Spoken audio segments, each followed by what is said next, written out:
I gave you all I own, put you on this golden throne, but I'm a little stronger now. What's up, ego hackers? Welcome to the C.S. Joseph podcast. Today's episode, we're going to be discussing how masculine on masculine versus feminine on feminine relationships, basically friendships, how they seem to work from a Pareto principle perspective. Because we notice that there is a bit of a pattern psychologically when it comes to how men and women organize their relationships from a compatibility versus a camaraderie point of view among the 16 types, which is completely fascinating. Also, potentially supports a very controversial viewpoint that I have in regards to relationships. And nice, Doug. So, from that perspective, it just lends into what we've been saying in like a previous video, talking about how, you know, our genes, our evolution as human beings ends up having like some protections put into place based on some of our natures, which then lends itself to specific behaviors. And I ultimately find this utterly fascinating, quite fascinating. So we're going to be doing a little deep dive on that. But oh, there goes the ash. I had a pretty good one there, but finally keeled over. So anyway, the point is, camaraderie and compatibility end up becoming something that is a shadow of a phenomenon that's happening between people and their friendships. When men are friends with other men, for example, they behave in a very affiliative manner. And this is regardless if they're alpha or beta or whatever interpretation of the red pill you may have, sigma, male, who cares? It doesn't matter. Men are men are men, and the way of men is ultimately the same when you put a bunch of men together in the same place. And guess what? Well, women have a similar approach as well when it comes to having other women in their lives, women that they have close relationships with. And the reality of the situation is that men being basically affiliative with their relationships, how that actually manifests, like some examples, is like, you know, hey man, don't break the bro code, you know, the bro code, the bromance, the broham, you know, broing out, you know, that whole dichotomy, that whole way of behavior that men have when they come together as a collective towards a common goal. The red pill writers call this, you know, women talk but men do, right? They do things together. They take action together. And that's important. That's very necessary to understand, because at the end of the day, they're all about doing the right thing to each other or for each other. So one of the reasons why, you know, the 10th commandment out of the 10 commandments is thou shalt not covet thy neighbor's wife. It's because the number one unspoken rule of the broham, the bro code, or the bromance is never screw another man's woman without his permission, basically. You know, and that's in a very affiliative concept. Men who do not follow that rule, I mean, in ancient times, they were exiled, they were executed, they were murdered, you know, like when men cheat, not very much happens, but when women cheat, cities burn, basically, because, you know, there's an aspect of vengeance when it comes, you know, from a male point of view due to their masculine idealism. And they often take their masculine idealism with them when it comes to relationships with other men, as much as they take their masculine idealism with them anywhere they go, because men together are very affiliative. And they're always... It's ultimately how teamwork, regardless if they're pragmatic or affiliative, you know, individually, but collectively, they're ultimately affiliative.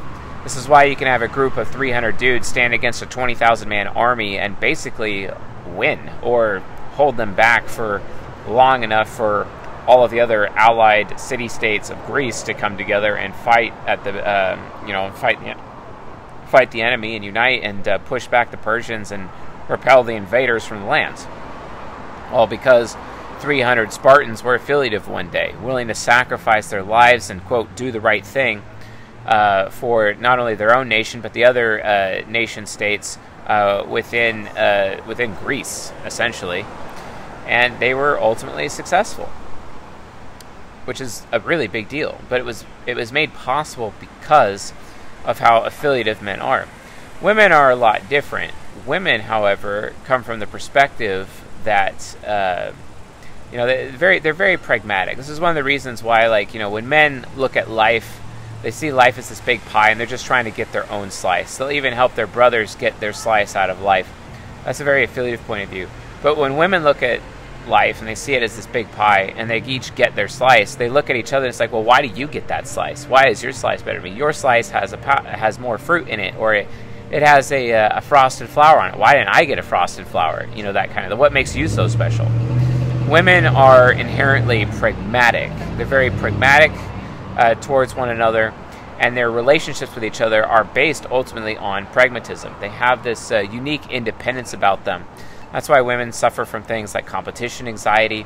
They're very afraid that other women would basically take what they have, and they should be afraid because due to the pragmatism that women have collectively, women oftentimes are unscrupulous about poaching the men from their fellow female friends. It happens all the time. It's actually a very common phenomenon.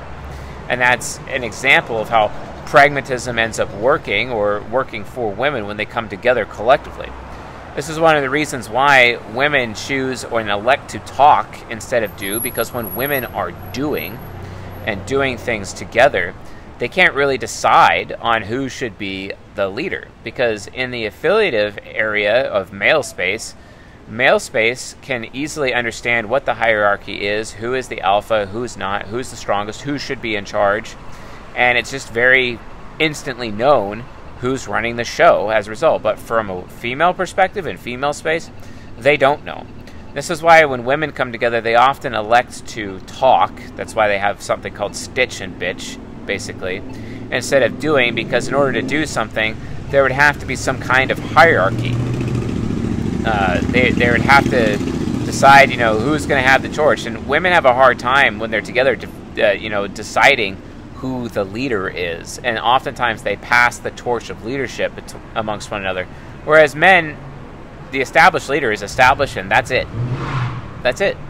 And it's because women are pragmatic. They're very independent when they are together, whereas men are very interdependent when they are together. And it's always fascinating, to see this work out. This is one of the reasons why, one of the biggest regrets of my life, even though it's technically not mine to regret per se, but it is ultimately an area of my life that I feel has been lacking. I never had the opportunity to have a brother. And I really, really wish I did have that opportunity. It'd be really nice to have that opportunity, to go back in time to my childhood and, grow up with what it would have been like to have a brother or brothers. To have some of that, affiliative male space among my brothers, and even take that, into my adulthood. You could say that I'm definitely envious of Andrew Tate's relationship that he has with his brother Tristan. That's something I've always wanted my whole life. And I've never really actually been able to have that level of connection or male space affiliative within, blood relatives. It just hasn't happened. With maybe the exception of my male cousins, Mike and Nick, probably. If there is anyone in the world that I really consider my brother who is a blood relative, that would definitely be my cousin Mike. He's always treated me like a brother, and he's always been there for me. And that's why I go out of my way to be there for him today. If he calls me, I answer the phone. That's just how it is, because he was there for me in my time of need. He also helped mentor me in a lot of areas, and he made me better as a result.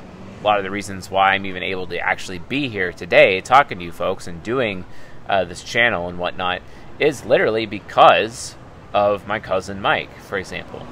So at least he was able to take on that figure of being a brother to me. And you know what? Maybe I wouldn't have ended up as a UDUF octogram, from that perspective, had I actually had a brother. Like, that's certainly a possibility. But yeah, like that's just something I wish I had. And men deep down crave this affiliative perspective when it comes to male space. The problem is that society has gone out of its way to make sure that male space is not allowed to exist. And the reason why is because where male space exists, masculinity will grow. And where masculinity grows, then masculinity will ultimately challenge the system, and it could eventually lead to revolution. Men will start to realize one of two things: that they have nothing to lose, and then they're willing to fight and put their lives down to change the system, or they'll realize they have everything to lose, and they'll be willing to lay down their lives and revolt and change the system, basically. But the elite, or those who control the world, would never allow that to happen, like ever. So based on that, they have to, they have to resort to other means. Like, for example, in Washington State, it's illegal to smoke tobacco inside, right? That is a direct assault on male space, and that is one way with which masculinity can be reduced. Just on that alone. I'm very thankful that the state that I live in, smoking tobacco inside is actually legal. So, so it just ends up, being up to the bar owners, where the owners of the bar is like, yeah, you can smoke, or no smoking, etc. It leaves that up to the decision of the owners of the bars to make that decision, and it's nice. Right after I film this, actually, I'm going to be going to my favorite speakeasy, where I sometimes film as well, and going to be enjoying myself at that bar, and I will be smoking cigars with my friends, with our male space at that bar. It's gonna be great. So, but that's just one example ultimately. But men ultimately crave that male space because of that affiliative nature. Because it all goes down to, like, the family you choose versus the family you inherit. And a lot of men out there, they end up creating a brotherhood, and that brotherhood becomes a family, ultimately, a masculine family, and it's that masculine family that can challenge the system. It can win wars, it can survive in the trenches. When one of them is down, the other guy can pick him up, and a triple braided cord is not easily broken, according to King Solomon, as he was describing, ultimately, the benefits of male space in that passage. I think it's Ecclesiastes chapter 7 or Ecclesiastes chapter 9, if I remember correctly. I could be wrong. I could be misquoting the citation there. But it is in some of his writings in the Old Testament. So, from that point of view, we have to understand, these male differences and these female differences when it comes to how they manage their friends. So, pragmatism rules female space, and the affiliative rules male space, ultimately. So, understanding these two concepts is very necessary, because then you're able to actually look at another phenomenon that's happening because male space is affiliative, because female space is pragmatic. And that is ultimately how men and women are different when it comes to choosing friends. Now, I was reading a book by Matthew Hussey recently, and a lot of people in the manosphere and the red pill groups absolutely hate Matthew Hussey. Matthew Hussey is an INFJ. He wrote the book Get the Guy. I just finished reading it. Hadiths in the Discord community highly recommended it to me, so I decided I'd read it, and so I did. And I found it ultimately fascinating. But one of the things that he said in his book was that if you give like 10 women to a man, he'll play. But if you give 10 men to a woman, she will choose, And this is extremely, extremely important, because what I realized as a result of reading this book is that directly applies also to male-on-male friendships and female-on-female friendships, right? Because if you notice something, a huge difference between men and women, and it's this. When men choose their friends, they value compatibility with their friends more so than they value camaraderie. But with women, being that they're pragmatic, they actually end up valuing camaraderie higher than they value compatibility. The reason why, and I suspect this is the reason why, and I believe this is true, but probably going to need a little bit more time in the field to verify, but I put in plenty of time in the field already to verify. But I mean, the jury could still be out, so I'm just admitting it right now. But I don't think so. I really don't think so. I think this is the truth. That women, you know, like from a Pareto principle perspective, 80% of their friends are typically girlfriends who are high camaraderie with them, with 20% of them being compatible. Whereas it's the other way around with men. 80% of their friends are compatible with them, and only 20% of them have camaraderie, which is very, very fascinating if you think about it. You know, like, you know, one could argue, like, you know, from a New Testament perspective, where, you know, the Apostle Peter basically claims that, you know, women are the, quote, weaker sex, etc. Well, it would make sense under that context because they have all these camaraderie-based relationships with fellow women, and camaraderie exists ultimately to serve as sources of personal growth. So it gives women the opportunity to personally grow and help facilitate their pragmatism when they are with each other, between their girlfriends. They're very, very pragmatic, oftentimes to the point of being so pragmatic they're actually willing to poach each other's men off each other, sometimes even in secret or in covertly, and even sometimes on a rare basis overtly, you know, from time to time. And that can be a major issue, but ultimately the camaraderie is there to help improve, you know, to help improve women, you know, whereas the affiliative is bringing about compatible relationships with men. Why is this happening? It's because men do not have their emotional needs met, and having compatibility amongst their male friends allows men to actually have an opportunity to experience unconditional love within the brotherhood, within this life, because men don't experience unconditional love from women. They just don't. They really don't.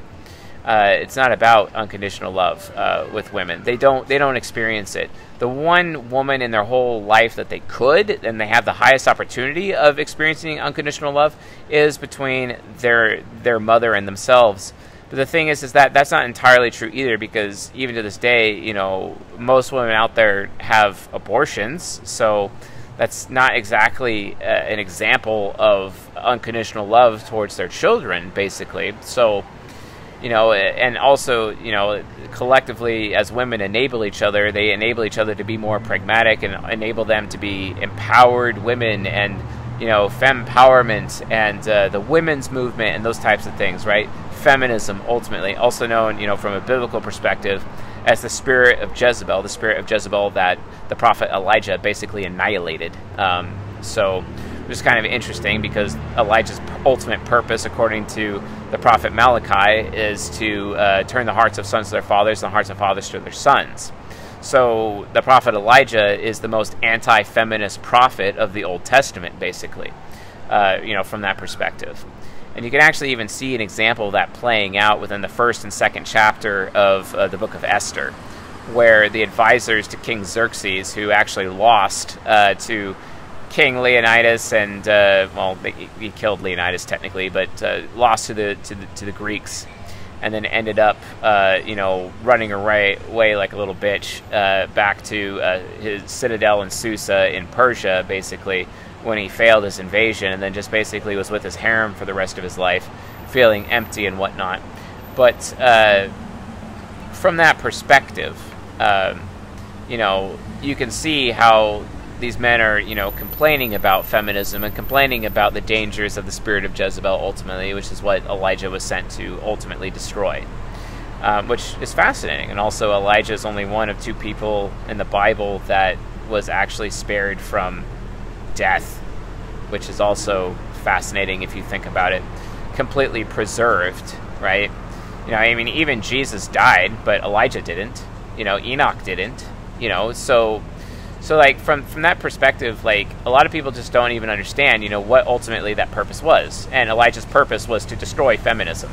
That's really what it was. You know, call me crazy for saying that, but that's just reality. You know, it's proven in First and Second Kings. It's also proven in Malachi as to ultimately what his purpose was, because of how he was involved in the Jezebel incident, and also turning the hearts of sons to their fathers and the hearts of fathers to the sons. I'm being repetitive, so forgive me.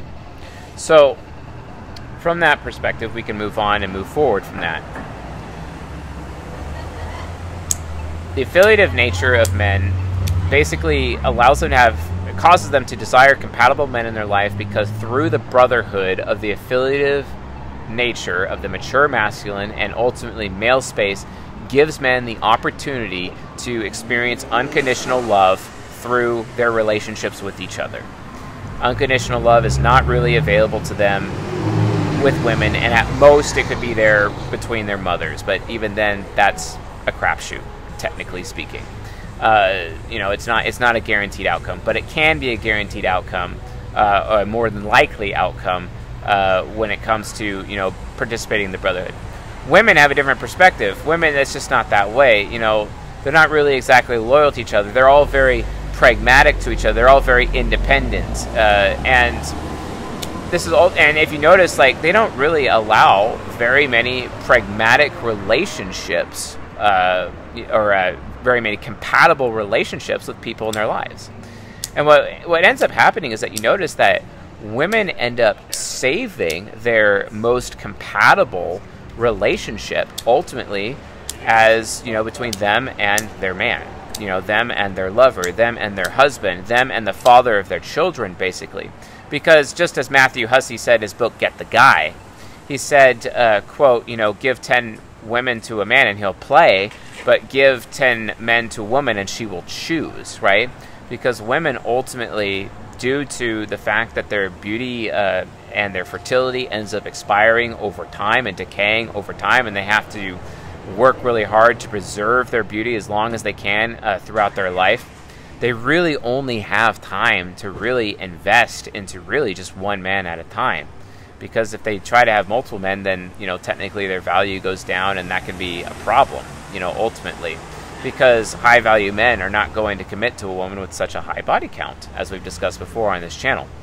So that ends up being interesting. They do seek compatible relationships, but it's really only in a deep sexual relationship that women are seeking this. Now, that's not to say that they don't have compatible female friends, but when you actually look at their friends in large, and they're not mistyping themselves, they're not mistyping their friends, all of a sudden they'll realize, wow, I actually do prefer camaraderie amongst my girlfriends, and save compatibility for that one deep, committed relationship that I have with a man, ultimately, right?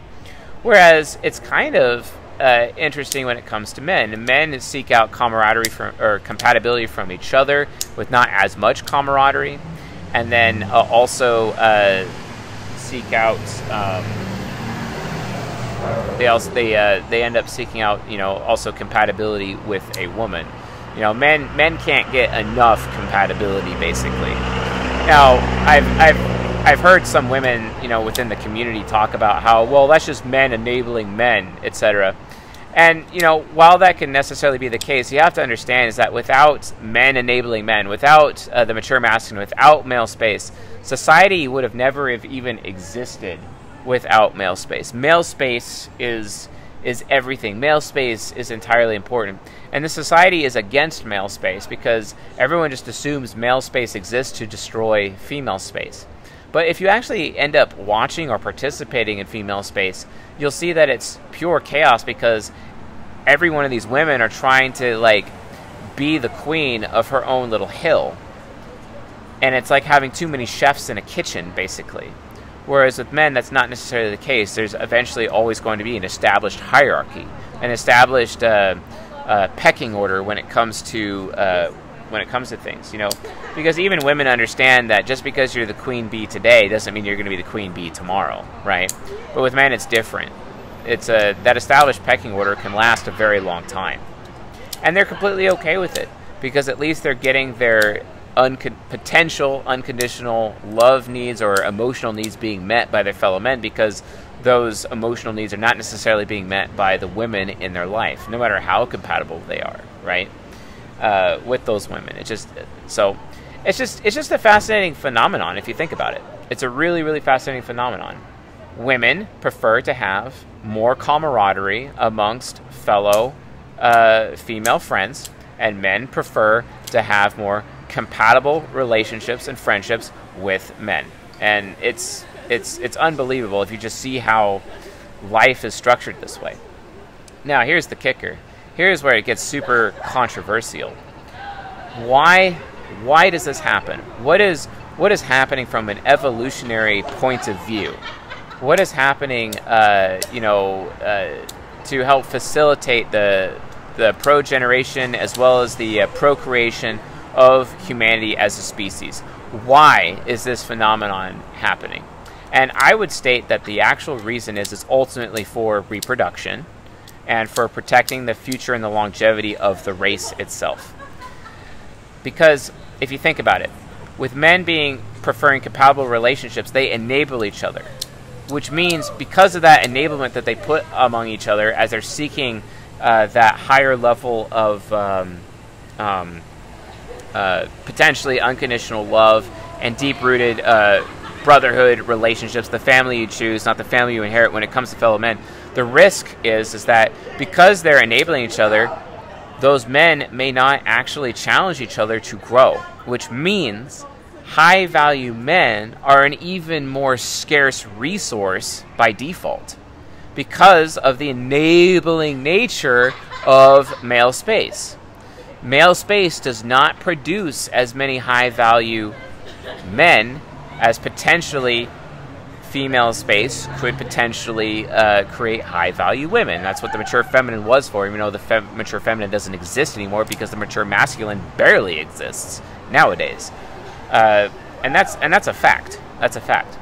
So what is a man to do? So based on that, we know that production of high-value men is much lower. And I guess that would make sense because, there's only, according to Rollo Tomasi in his book, Rational Male, Volume 5, The Player's Handbook, within that book, he states as very crazy statistic that women will only initiate with only 4.5% of men out there. They might be whereas with 20% of men, they're just not just by default unattracted to those men, but then only there's 4.5% of the men out there that a woman would actually be willing to initiate with them herself, right? They find them that attractive that they'd be willing to initiate with on their own, right? That's a very small number for high value man out there. 4.5%. That's extremely small. So less than 1 out of every 20 men out there is potentially a high value man. That's really low. That's extremely low. But I think one of the reasons for that is because male space, because men have this affiliative point of view, male space does not necessarily actually produce high-value men. So it's really high-value men, because, as iron is sharp as iron, so is one man to another. So when you bring a lot of men together into, one place, as it were, they'll ultimately become, the average of the men that they are around. So that's why a bunch of high-value men need to, screen other men joining their group so that those men can actually, grow with each other and not allow any lower-value men in their group to kind of, cramp their style. That's where the whole saying, hey, he's cramping my style, actually comes from. That's where it comes from. So that ends up becoming an issue. But why? Why does this matter? Why is this happening? What is the very controversial point of view that I've been able to extract as a result of knowing these dynamics when it comes to how women choose and structure their female friends versus how men choose and structure their male friends? Men preferring compatibility among their male friends and women preferring camaraderie among their female friends. Why does that matter? Well, again, reproduction. Because 100 men and 1 woman could not repopulate the earth. It can't happen. But 100 women and 1 man can repopulate the earth.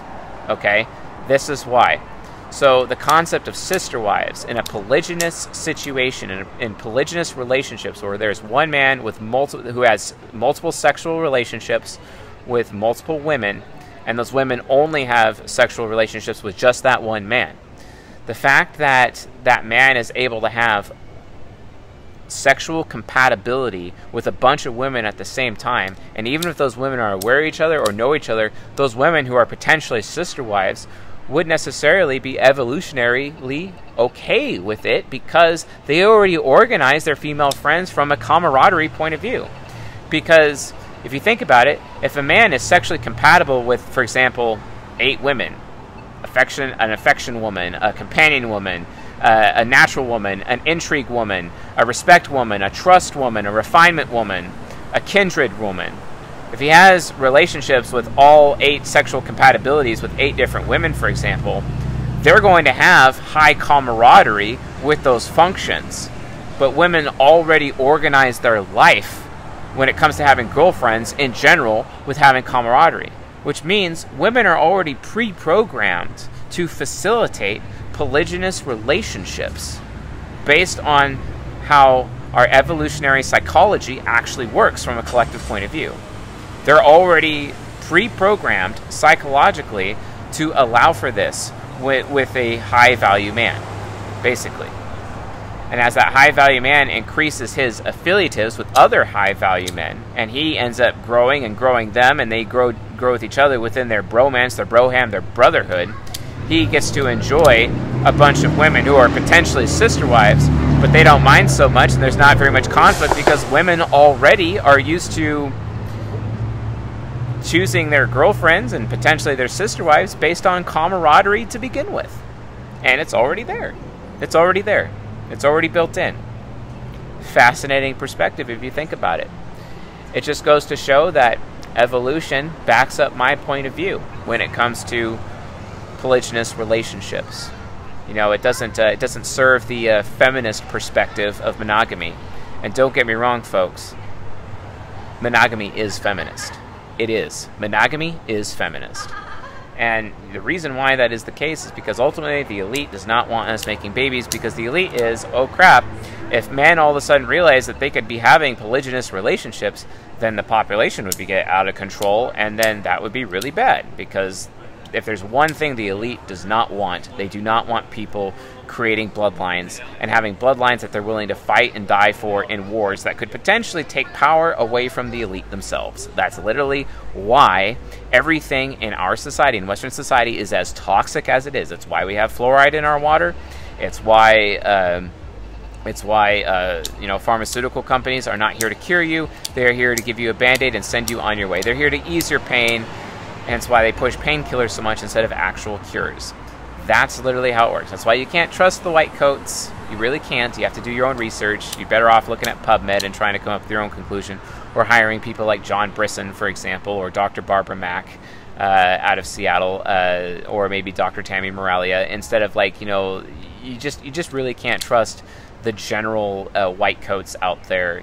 You just can't, because they don't even realize it, but everyone's kind of been brainwashed by the elite, brainwashed by the Matrix, and to defend the Matrix because their ego investments are all based on the Matrix. And if you guys want to read a fantastic book about it, although it's very Christian, Frank Viola's book, Insurgent, or Insurgents, is a fantastic read because it talks about how people's ego investments often align with society because society has conditioned them to be this way. It is the Matrix, okay? So yeah, if the elite had its way, they would never, ever, ever allow masculinity to take full form, because if masculinity took full form, not only would there be a lot more babies, because with the mature masculine returning, all of a sudden, one man to multiple women relationships would be happening, entire bloodlines would be exploding out of nowhere, and those bloodlines would eventually become strong enough to challenge their power. Oh, sucks. Really sucks. So they go out of our way to institutionalize monogamy and condition everyone in terms of monogamy in order to keep the population low so that there is no bloodline that would be big enough out there to actually challenge theirs and challenge their power. So welcome to how the world really actually works. So yeah. Anyway, folks, thanks for watching and listening. Hopefully you enjoyed this interesting perspective. I'll see you guys tonight on the Discord.